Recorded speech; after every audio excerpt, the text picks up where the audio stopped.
it's no accident that the Queen's, present Queen's grandmother is a direct descendant from the sister of Vlad Dracul, on whom the Dracula stories are named. Are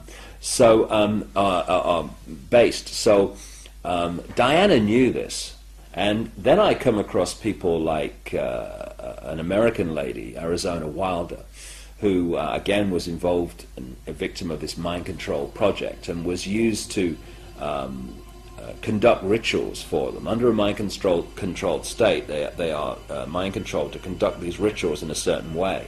And these were taking place on royal properties in Scotland? Yes, exactly, in Balmoral, and there's a particular place in Belgium which is known as the Mothers of Darkness Castle, which is funnily located in the same area that child murder and satanic ring was based, that came to light, clearly involving the establishment figures of Belgium, and was a massive cover-up.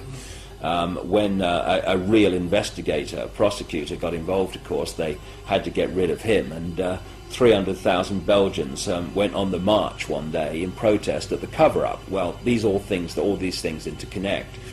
And she told me that she and another two of such people have told me the same story, that she was actually in Britain at rituals at which Diana was being abused in part of these rituals in a mind-controlled state, because there's no question whatsoever that when you talk to the people I've talked to, that Princess Diana was one of the victims of mind control.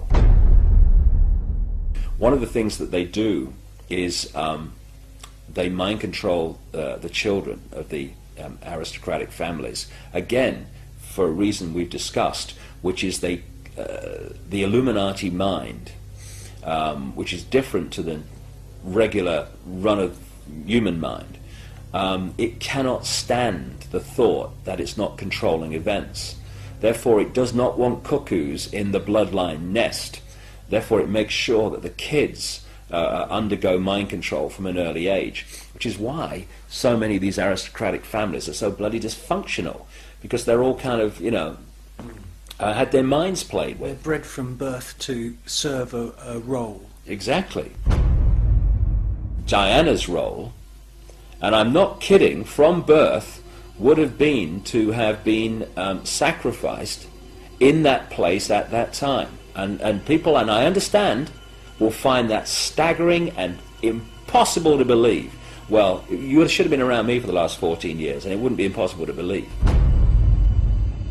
And her other role was to had her genes to the Windsors, because if we want to get really bizarre, the Windsors are not, like these Illuminati bloodlines in general, are not the same DNA as the rest of the global population, and they need an infusion of human genetics to hold the balance of their DNA between the human and what they really are, which is actually not human as we understand human.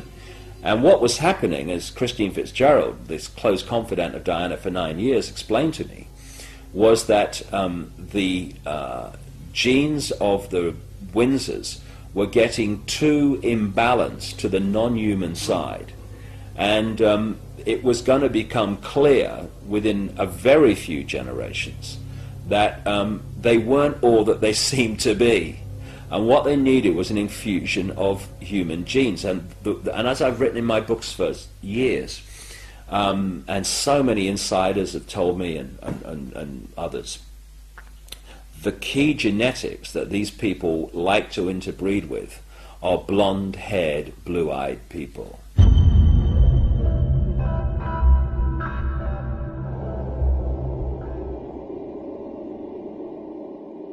Now, where did I hear that before? Oh yes, Hitler's master race.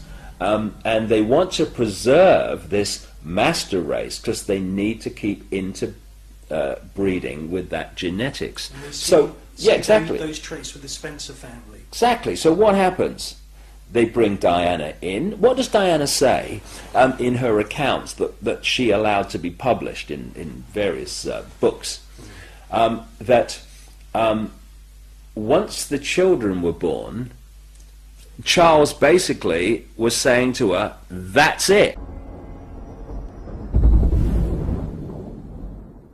Now what Diana says, again in her own words, is that she was told when the birth of William was coming along, that she was going to be induced so that the child would be born, wait for this, in line with Charles's polo playing program.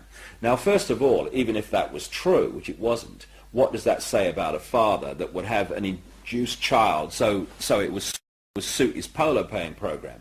But what was the real story?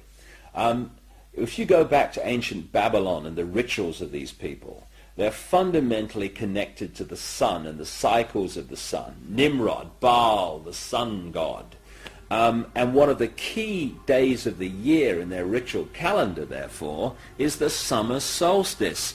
They induced William to be born when? The summer solstice. And this is what's going on around us all the time. There's a movie, which that television is telling us is reality, and then there's what's really going on, which is so different. That's its greatest form of defense, the chasm that people have to leap between what they are told is happening and what's really happening.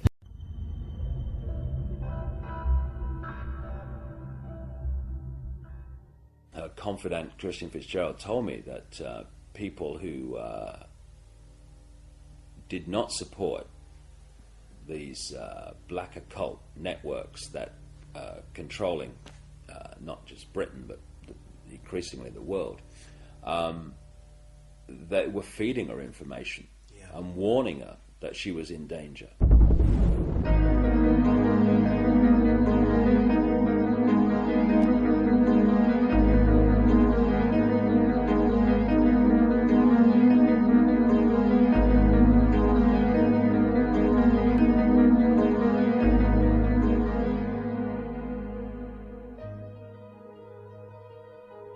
What keeps this whole thing from coming out, and has done for us all this time, and indeed the wider conspiracy too, is that to understand it you have to research so many different subjects and then fit the strands together before you go, wow, so that's what it's all about. In this soundbite world of superficiality we call the mainstream media, people get so little information that they can't see what's going on. So when you look at the story of Diana, it's not just about what's happening now, what happened in 97. It's also going back again to Babylon, places like that. The goddess Diana was an ancient goddess, which was another name for the Babylonian goddess Queen Semiramis, the goddess of the Illuminati. And one of the groups of people that worshipped Diana, the goddess, and did their rituals to her were called the Merovingians. The Merovingians are one of the, if not the, key bloodline in the whole Illuminati network. They were the royal line of a people called at one stage the Cambrian Franks, which is where we get France from, that came out of the time of the Trojan Wars in now what we now call Turkey, up through the Caucasus Mountains and into what we now call France. Eventually, their royal strand, the Merovingians, were what the whole people became known as. And they were great goddess Diana worshippers. And according to an American researcher in Paris, immediately after Diana died, the Merovingians dug underground sacrificial chambers in Paris, just outside the original Paris, well inside, of course, the present metropolis, where they did their rituals to the goddess Diana. And according to her, the place is now called the Pont d'Alma Tunnel, which is still an underground kind of location. Now, the ancient myths of the goddess Diana were that she was a moon goddess, Dalma actually translates as passage or bridge of the moon goddess.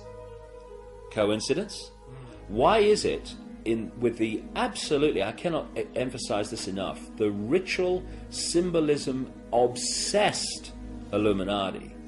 Why is it that even people who said, well, it was an accident, have actually said, well, there is one question. Why was Diana held in that tunnel for so long when she's supposed to have had internal bleeding which needed repairing? Why not get her to hospital immediately? Why was she held in that tunnel for the best part of an hour and a half? Why? Because in the sick ritual, and that's what it was, the ritual of her murder, she had to die in that place of ancient sacrifice to the goddess Diana. And it was when she died that they then moved her out. And of course, goodness knows what have happened to her internal organs, because this is what these sick people use in their rituals. Interestingly, when you look at the stories and myths surrounding the goddess Diana, over and over again, the theme of lakes, of islands, and particularly of the tree grove come up again and again and again. It was the tree grove that was the sacred place of worship to the goddess Diana, not a temple. Now, she wanted to be interned in the little church where her father is, just off the Spencer estate in Northamptonshire. And after her death, Earl Spencer says that he decided that she would be buried on the Spencer estate. Where? On an island, in a lake, in a tree grove. And there's also this bizarre story where Earl Spencer says that he had this dream that he had to put 4 black swans on the lake. And he then said to his estate manager, I've had this dream. Do you know where we can get 4 black swans from? And the estate manager said, well, sir, funnily enough, someone's just offered us 4. Oh, yeah, okay. I've seen a pig. Never mind a bloody swan. There it goes. Black swans are an occult symbol, aren't they? Exactly. The whole thing's a cult. And the whole of Diana's assassination was an occult ritual unfolding. Now, what's kind of interesting to me is that when I was researching The Biggest Secret, which I wrote in 1998, which is kind of unfolding now before our eyes, one of the people that I was introduced to was a lady called Christine Fitzgerald, who, as the tabloid media in Britain acknowledged, was a close confidant of Princess Diana for 9 years. They fell out a little while before her death, but for 9 years they were big time close. And Christine Fitzgerald is a hands-on alternative healer and into the esoteric, and therefore Diana could talk to her about things that other people would think, oh, that Diana's mad, she's talking about this, that, and the other now. And I had long conversations with Christine Fitzgerald about the background to Diana and things that she experienced with her. And I had to have a wry smile to myself when the Paul Burrell revelations came out, because much of it was told to me years ago and is in The Biggest Secret. Not least that friendly people from organizations like MI5 were actually feeding Diana information, saying, be very, very careful because they want rid of you. And so when Burrell produced this letter from Diana in which she predicted her own death in a car crash, in effect, it absolutely fits with what Christine Fitzgerald told me about her experience and what Diana said to her.